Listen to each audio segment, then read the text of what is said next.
Ang istorya na hinulungan na ito nga si Marisa Lourdes kuno angay mo congressman tungod kay siya makamao.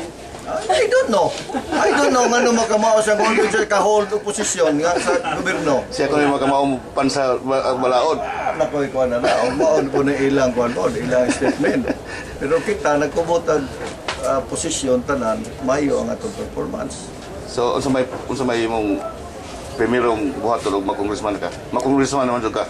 Of course, konsulta ta sa atong mga grupo, leaders, naaman si Congressman Uging, si Uging, as gobernador, amo i-konsulta ug sa mga iyang project na angay tiwason, kunya sa mga lungsod po i-konsulta ug sa mga iyang project na ilang buhaton.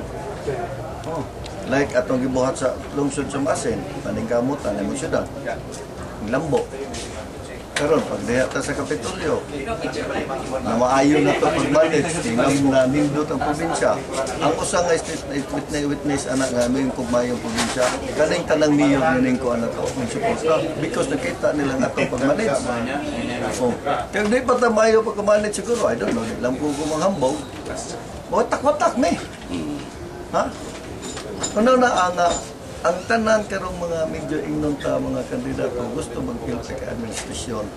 Baton sa may lang gibuhat wa mas din pabor sila nako kaya nakakita sila kung sa maayo nila na nakisama nakiano sa mga pagbibilap sa tong barangay lungsod sa probinsya.